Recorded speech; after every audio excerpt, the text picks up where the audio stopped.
इन दिनों हल्द्वानी पशु चिकित्सालय में इलाज के लिए आने वाले पालतू कुत्तों में जो सबसे ज्यादा संक्रमण पाया जा रहा है वह कैनल कफ का है। चिकित्सकों की माने तो यह रोग काफी तेजी से फैलता है जो एक बैक्टीरिया के संक्रमण से होता है। प्रतिदिन 3 से 5 केस तक इस रोग के आ रहे हैं। इस रोग के लक्षण में कुत्ते को खांसी होती है जो कि एक बैक्टीरिया के चलते होती है। इस रोग से बचाव के लिए टीकाकरण जरूरी होता है। वहीं शहर में पार्वो और डर्मेटाइटिस के केस भी सामने आ रहे हैं। हालांकि सबसे ज्यादा केस कैनल कफ के ही हैं।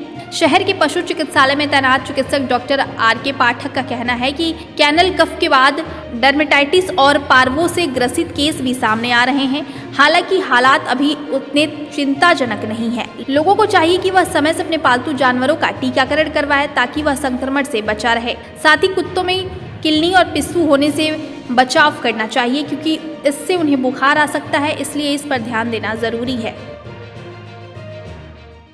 इसमें कैनल कफ के केसेस बहुत मिल रहे हैं, डर्मेटाइटिस के केसेस मिल रहे हैं और पार्वो के भी थोड़े बहुत केसेस मिल रहे हैं। और इस टाइम जो हमने देखा मुझे ऐसा लग रहा है पिछले 5-6 महीने में जो मुझे इधर मिले हैं टिक फीवर के बहुत केसेस मिल रहे हैं। डॉग्स में एक्चुअली टिक्स के प्रति थोड़ी सी लोगों में अवेयरनेस कम है। टिक्स पर लोग ध्यान नहीं देते, जब बहुत हो जाती हैं टिक्स सब लोग उस पर वो करते हैं और वो भी एक जो है बीमारी का वेक्टर होता है। वो कई बीमारियों को ट्रांसमिट करता है एक डॉग से दूसरे डॉग में।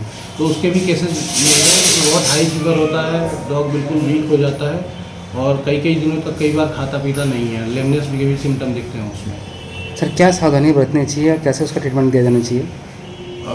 देखिए, जैसे हर बीमारी है, जैसे आपका कैनल कफ के बारे में मैंने बताया आपको। कैनल कफ में यह है कि आप जो उसका वैक्सीनेशन होता है समय से वैक्सीनेशन, जो डॉग होते हैं 45 डेज के एज के होते हैं उसी टाइम पे उसका वैक्सीनेशन हो जाता है।